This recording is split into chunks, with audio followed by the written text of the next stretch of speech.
दोस्तों मैं इस वक्त मौजूद हूँ लाहौर के मियानी साहब कब्रिस्तान में और आज आपको मैं लेकर जा रहा हूँ एक बड़ी अजीम शख्सियत के आखिरी आरामगाह पर, गो कि आज की नस्ल तो शायद उनके नाम से वाकिफ़ भी हो, मगर एक वक्त ऐसा था कि उनके नाम का डंका न सिर्फ पाकिस्तान बल्कि पूरी दुनिया में बजता था। पाकिस्तान में जिस तरह महाराज कथक डांस में जो है वो एक आलमी शोहरत रखते थे, इसी तरह मोर नाच में डॉक्टर फ़कीर हुसैन सागा जो है एक आलमी शोहरत के हामिल थे, सदारती अवार्ड याफ्ता भी थे।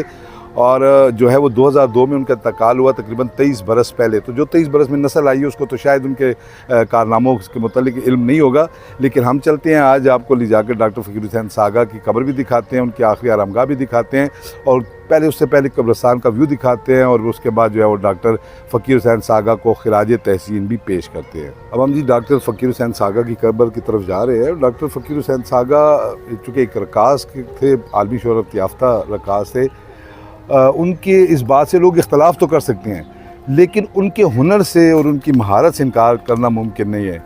एक शख्स ने पूरी दुनिया में अपने मोर नाच की वजह से शोहरत हासिल की। यकीनन हम लोग शायद चूँकि जिस माशरे में रहते हैं, ये हमारे मजहबी नुक्ता नज़र से चीज़ को मुनासिब नहीं है, लेकिन इसके बावजूद अगर एक शख्स का ये पैशन था और उसने उसमें महारत भी हासिल की और पूरी दुनिया में अपना नाम का सिक्का भी जमाया, तो फिर यकीनन उस बंदे में कोई क्वालिटी तो होगी। तो हम जो आज उनकी यादें ताज़ा करें तो सिर्फ उनकी उस क्वालिटीज़ को याद करना चाहते हैं और ये बताना चाहता हूँ मैं कि आखिर उन्होंने कितनी मुश्किलात झेली होंगी इस मकाम तक पहुँचने के लिए, क्योंकि हमारा माशरा कतअन जो है वो उसकी इजाज़त नहीं देता। और बहरहाल जी वो आज तो पाकिस्तान और इंडिया दोनों में मोर नाच बड़ा मशहूर और मारूफ़ है और बेशुमार लोग जो हैं वो इस नाच के साथ, इस नाच की वजह से जो है वो शोहरत हासिल कर चुके हैं। लोगों के जहन में अक्सर ये होता है कि नाचने वाले लोग ज़्यादा पढ़े लिखे नहीं होते, तो ये भी गलत है। 2-3 यूनिवर्सिटियों ने, इवन कि उन्होंने बाहर की जो यूनिवर्सिटियाँ हैं वहाँ से भी तालीम हासिल की और तालीम हासिल करने के बाद जो है उन्होंने उसके बावजूद अपने शौक़ को जो है वो नज़रअंदाज नहीं किया, उसको नहीं छोड़ा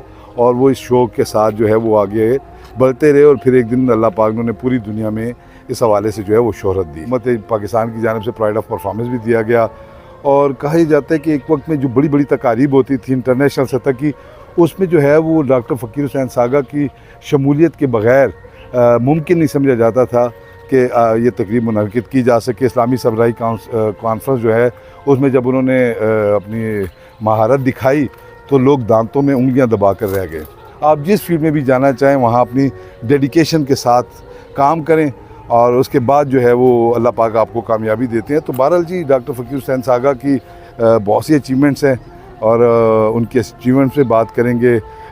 उनके मुतलिक एक वाक़या मशहूर है कि जब उनकी बीवी ने उन्हें मना किया कि आपने रक़्स नहीं करना, तो उन्होंने कहा कि मैं तुम्हें छोड़ सकता हूँ, मैं रक़्स को नहीं छोड़ सकता, जिसकी वजह से उनकी बीवी ने भी फिर सारी ज़िंदगी जो है वो रक़्स पे तनकीद नहीं की। बहरहाल जी बड़े लोग थे वो और हम अब करीब पहुँचने लगे हैं जी डॉक्टर फ़कीर हुसैन सागा की कब्र के करीब ही। उनके बेटे राग़िब सागा जो कि एक पायलट थे और फ़ज़ाई हादसे के दौरान उनका इंतकाल हुआ, वो शहीद हुए, उनकी भी कब्र है।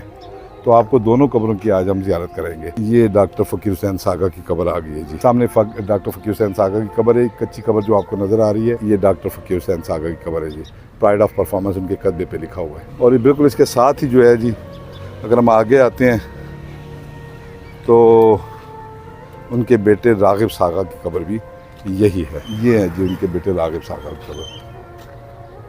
एक नौजवान पायलट 21 बरस की उम्र में इंतकाल कर गए थे।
में पूरे पाकिस्तान क्या पूरी दुनिया में उनके नाम का डंका बजता था।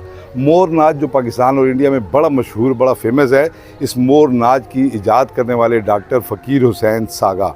डॉक्टर फ़कीर हुसैन सागा 1936 में पैदा हुए और तकरीबन 66 बरस की उम्र में उनका 2002 में इंतकाल हुआ।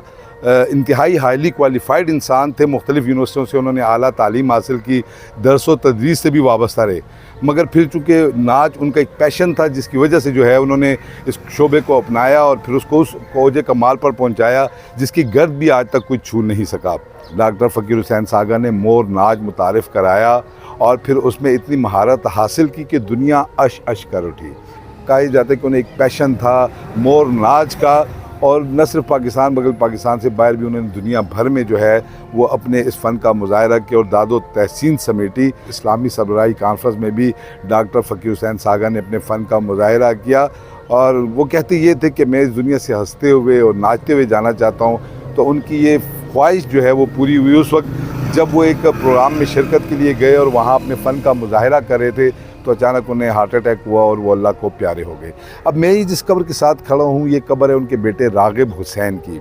राग़िब हुसैन एक बड़े ख़ूबसूरत और नौजवान पायलट थे और एक फ़ज़ाई जो है वो मुकाबला हो रहा था पायलट्स का 1991 में, जिसमें वो शिरकत कर रहे थे और इस मुकाबले के दौरान ही अचानक उनका प्लेन क्रैश हो गया और वो शहीद हो गए। कहा जाता है कि डॉक्टर फ़कीर हुसैन सागा बड़े ही खुशमिजाज इंसान थे, मगर अपने बेटे की शहादत के बाद फिर वो चुप रहने लगे और बिलाखिर अपने बेटे के सिर्फ 9 साल बाद वो भी इस दुनिया से रुखसत हो गए। बहरहाल जी हमारी दुआ है कि अल्लाह पाक डॉक्टर फ़कीर हुसैन सागा, राग़िब सागा समेत जितने भी मरहूमीन हैं उनकी अल्लाह पाक मग़फ़िरत फरमाए।